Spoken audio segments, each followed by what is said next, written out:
again, obviously a cannabis footprint. But how exciting is this that we're talking about for the first time ever a cannabis business in Oklahoma? And we're talking about it really a little bit more than a month after we passed our law.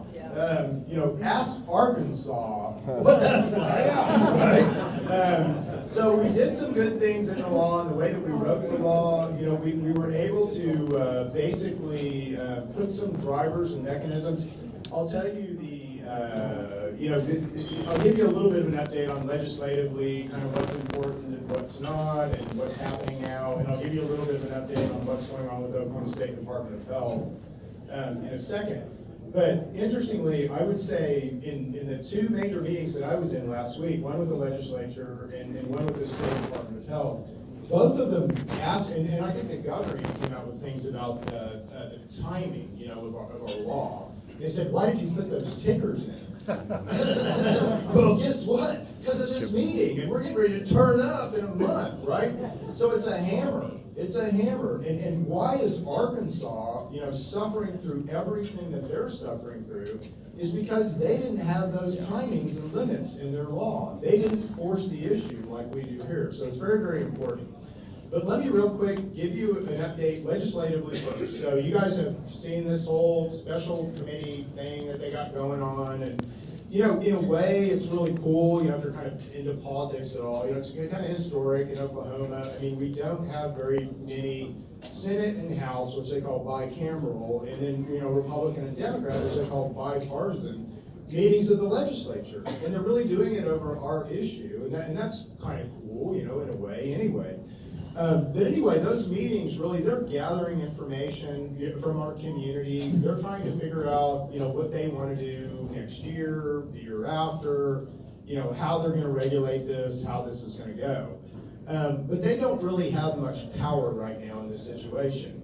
Now, they would if they went back into special session, right? So if they go back into special session, then they can change things about 788, and they can manipulate the Department of Health and do all kinds of things.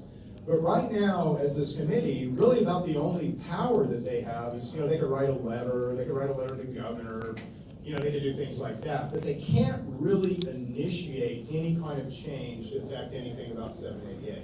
So they may puff, and we'll be up there testifying, and a lot of people in this room will be up there testifying before them. But again, they're just trying to gather information right now. So, and the other interesting thing about those fellas, again, every one of those fellas has an election in November.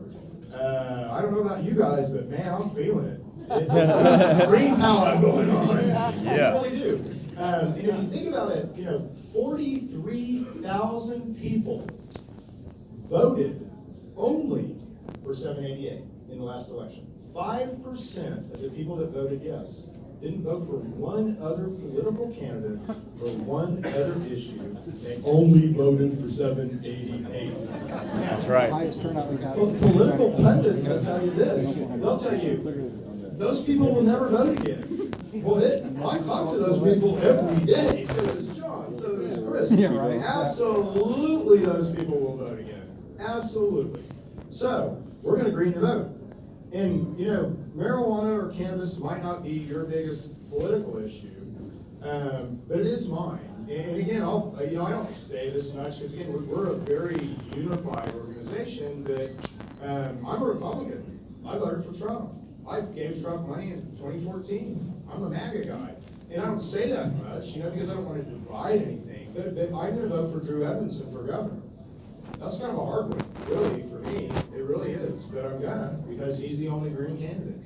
So I will make my political decisions based on, well, yeah, and there's some libertarian candidates, and I understand, are you a libertarian candidate? Yes, sir. I apologize. And I'm here. So I completely apologize. So what is your name? Chris Powell. Chris Powell. Chris Powell is here. Chris Powell's the libertarian candidate. So He's here. I retract my point to a certain degree. You kind of see what I'm saying, right? Okay, so anyway, thank you.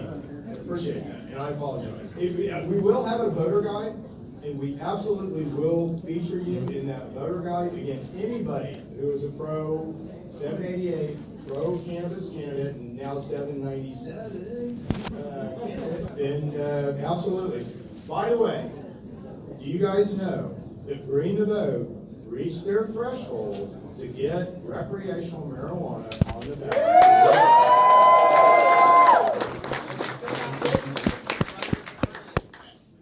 Absolutely, absolutely.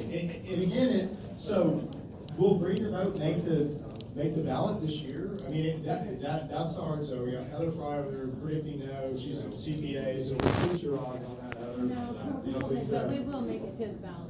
Not just on November. Yeah, and so, hopefully that, again, we finished 788-2016, we finished August 16th. We did.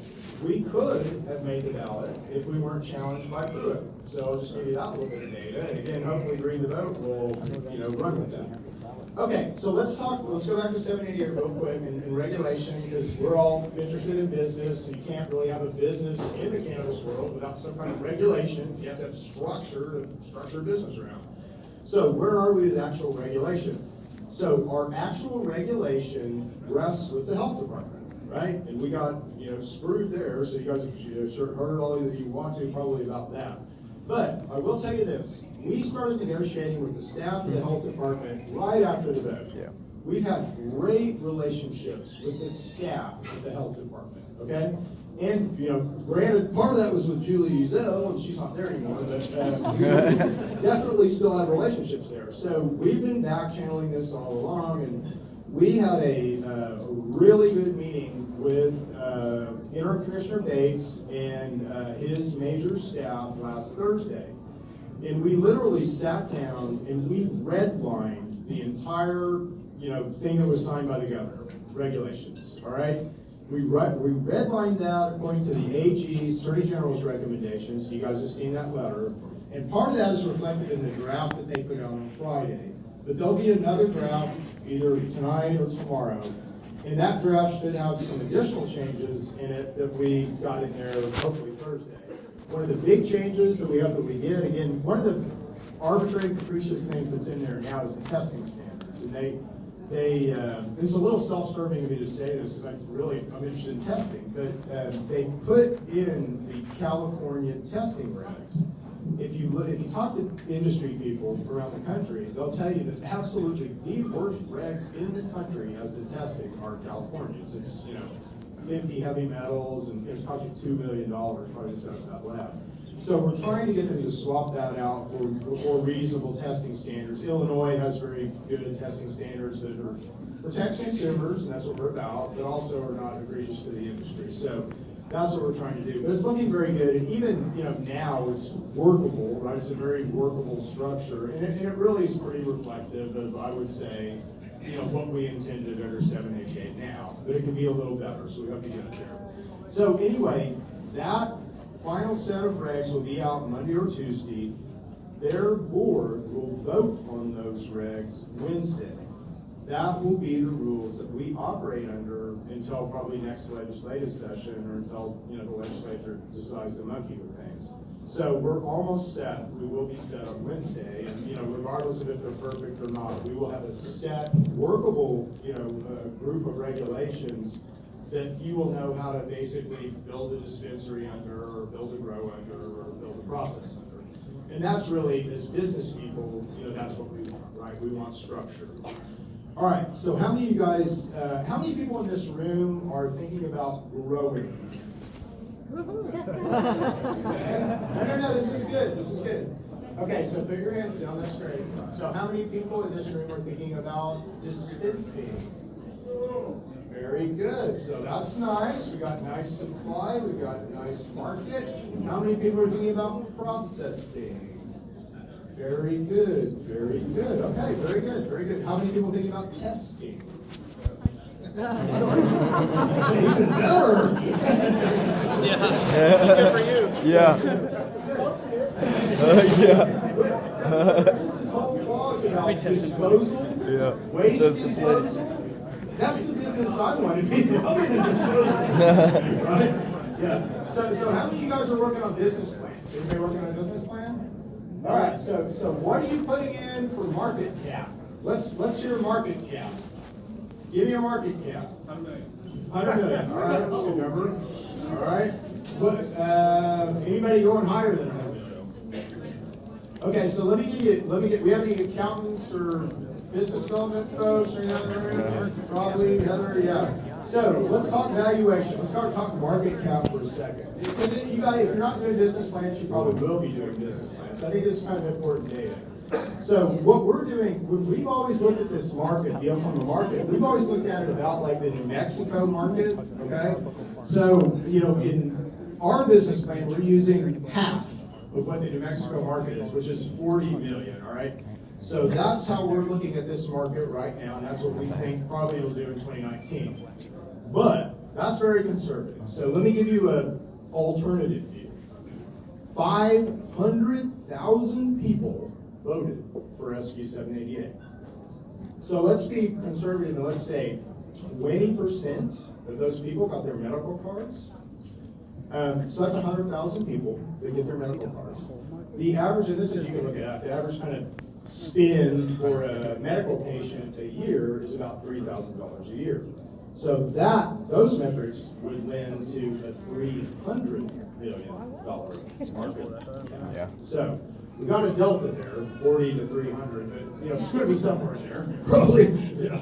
But you know the point being is we've done something really interesting and unique here in Oklahoma, right? You guys have done this. That's never happened before. It's usually a group of fellows or big business A or you know the guy and his buddies or somebody put in a bunch of money. Some big business drove it. You know, some big motivator, some big driver, some big agenda. It's not that way here in Oklahoma. You guys did this. We did this, right? We don't have an agenda. It scares people. It really does. We just want this done right. It really does scare people. It's crazy. All right, so let me tell you about some kind of, well, first of all, anybody kind of reading about, is anybody here associated with HempFest first before they totally poop on this thing? Yeah. All right.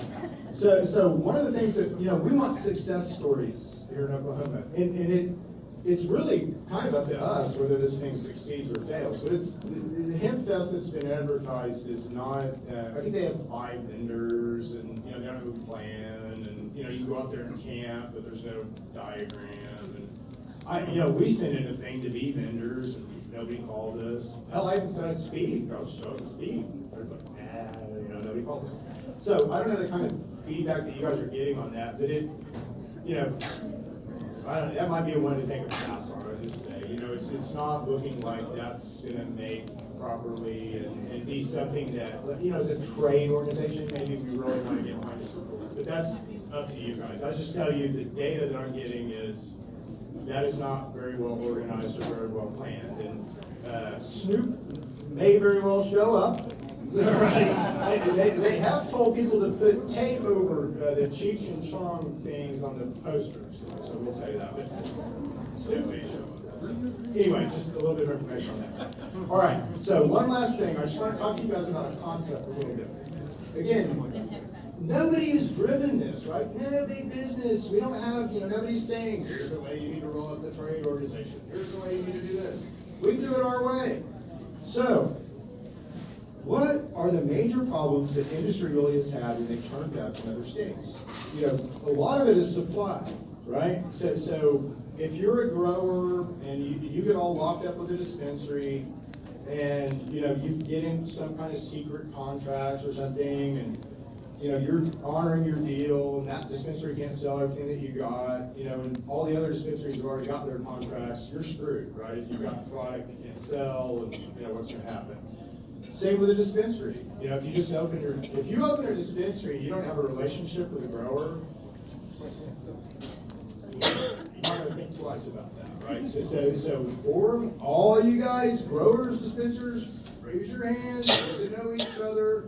Dispensers need growers need dispensers. Processors need you both. So, you know, we all need to be networking.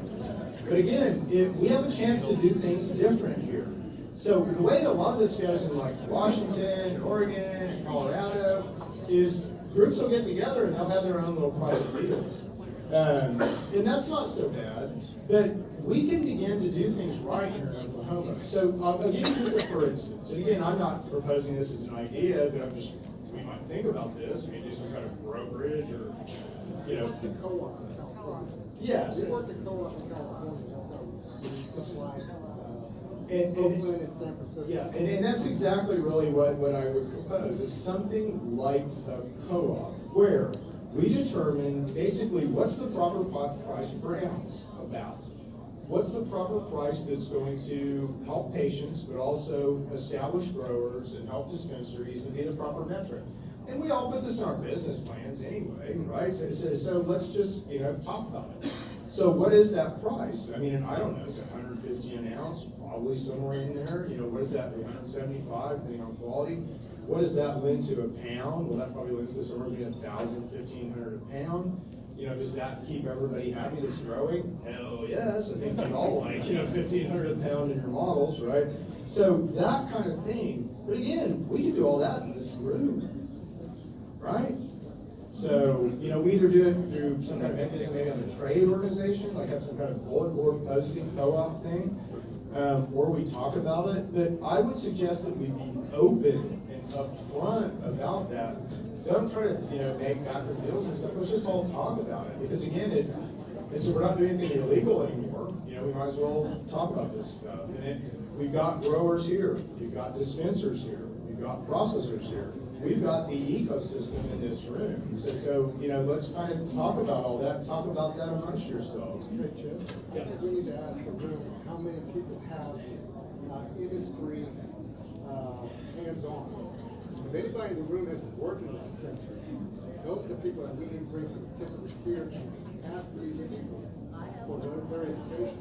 I've worked in a dispensary. Yeah. There's certain things like that that we can bring to the table as a group. Yeah, absolutely. And again, there's going to be lots of people that are helping people, do that. And if you have worked in the industry, that's very, very, very valuable. And there's lots of opportunity for consulting and things like that in the industry. But I understand what you're saying. This is a group. This is a group. I think we can collectively. We can't hear. Yeah.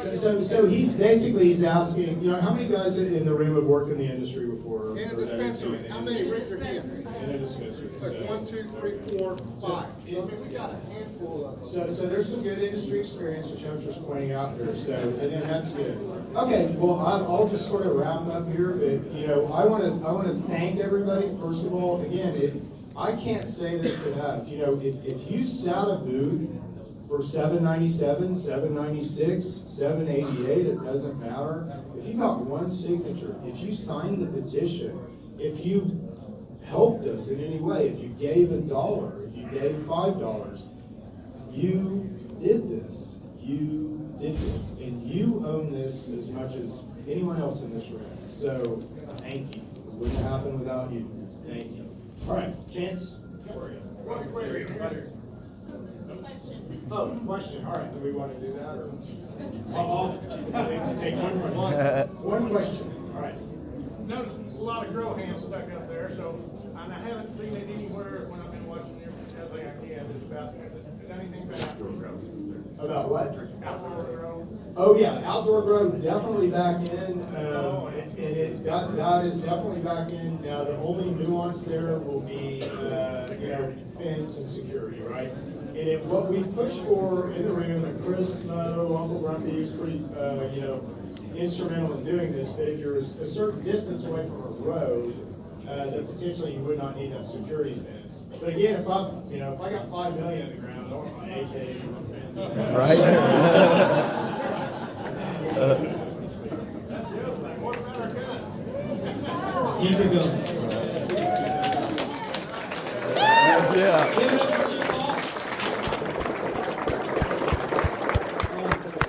I want to echo what he said. You all own this, you did this, but I can promise you, we all owe gratitude to Chip Hall. He's been working hard. Chip Hall. He's been working hard on this video since 2014, every single day. Losing sleep, sweat off the back, money. Thank you, Chip. Thank you. Next to speak, I would like everybody to welcome Jay Zarkowski, all the way down from Boulder, Colorado. He is representing Canna Advisors. They've been running in Colorado since 2009. They helped open up the first dispense and cultivation facility there. They've seen the trials, tribulations in just about every single legalized state. If you have questions about this, you need to give them Jay right after this. Jay, come on up.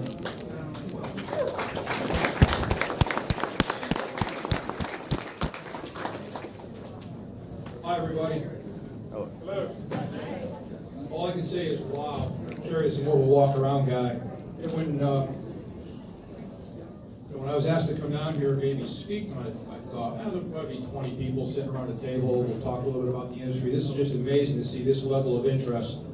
I kind of harks back to Colorado in 2009. If we had an event like this, there might be a dozen people in a basement somewhere talking in hushed tones about building this industry. So congratulations to you guys for making this happen.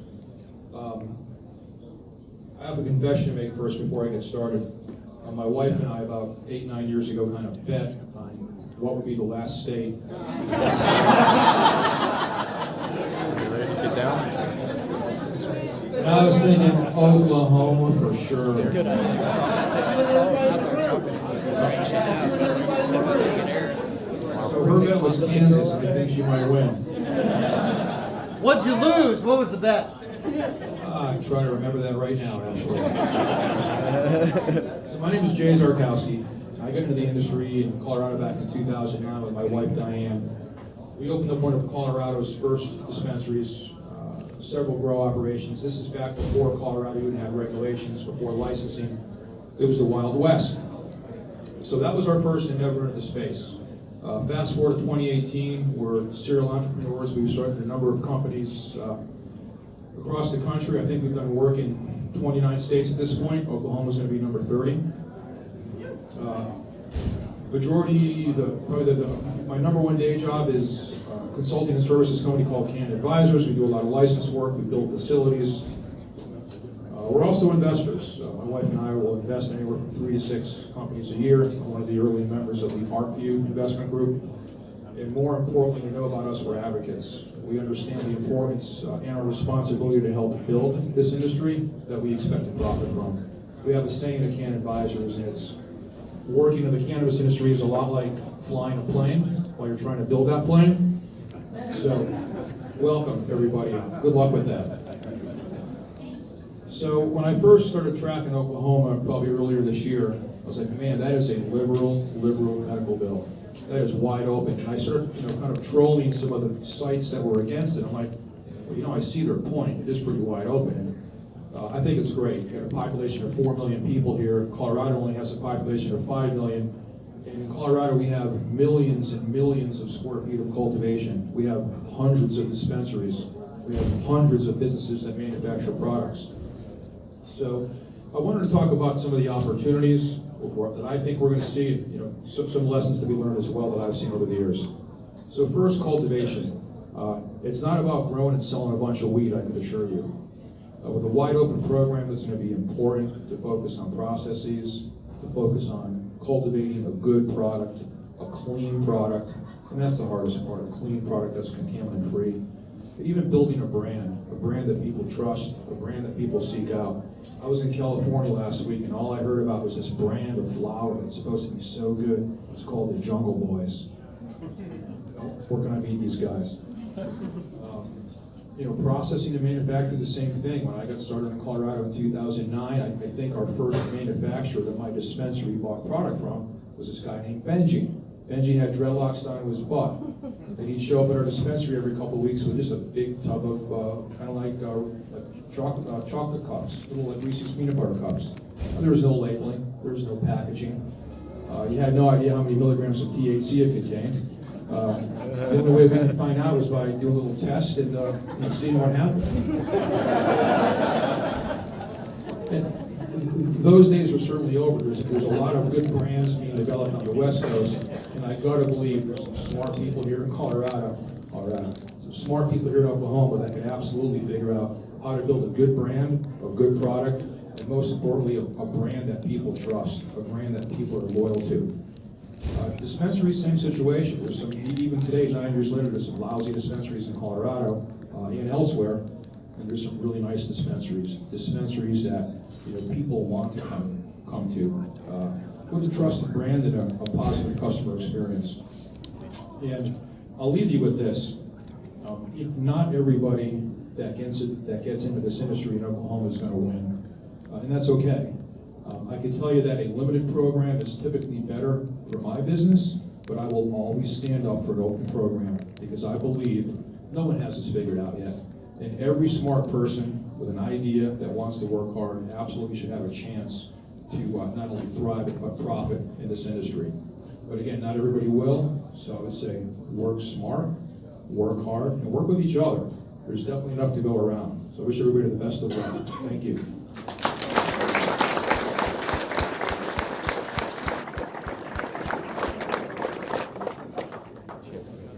Thank you, Jay.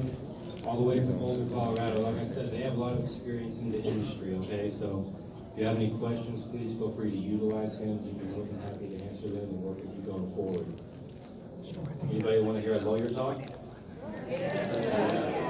Joanna Boyd, out of Norman, Oklahoma. Joanna Boyd Law Firm. She's put her neck out there to kind of get into the cannabis industry to help guide entrepreneurs going forward. So please give her a warm welcome.